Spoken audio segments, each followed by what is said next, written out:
Avec ses rendez-vous, Nicolas Sarkozy montre qu'il pèse toujours dans le jeu politique, de la droite et au-delà.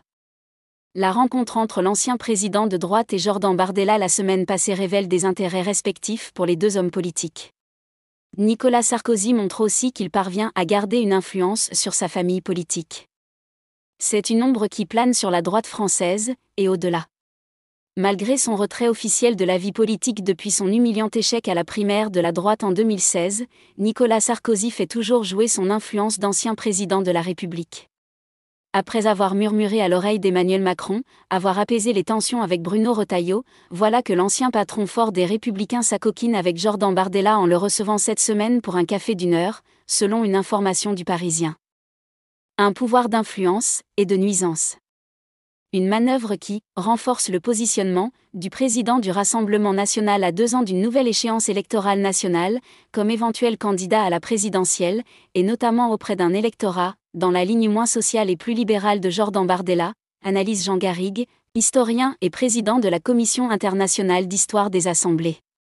Ça ne fait pourtant pas vraiment les affaires de la famille politique de Nicolas Sarkozy. Lui qui a toujours refusé de recevoir Marine Le Pen semble faire sauter une digue, celle de l'union des droites, prônée notamment par Éric Ciotti, ex-LR et aujourd'hui allié du RN.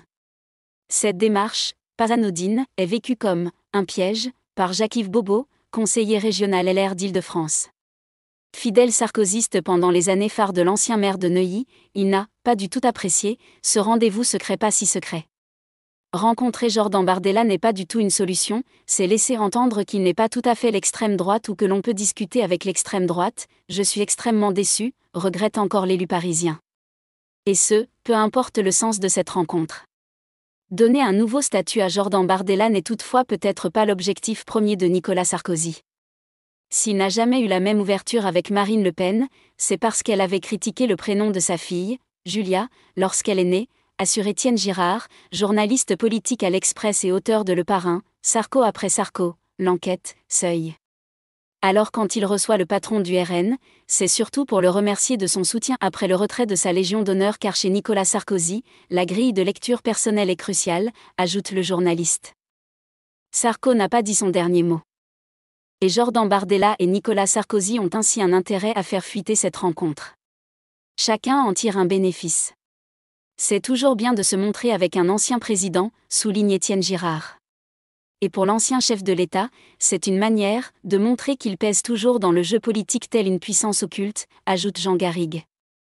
Difficile de décrocher quand toute sa vie a été guidée par les succès et les échecs d'une carrière politique marquée par l'accession à la fonction suprême, la présidence de la République. Malgré ses condamnations et ses multiples affaires judiciaires, Nicolas Sarkozy n'est pas devenu une figure radioactive à tenir à l'écart. Au contraire.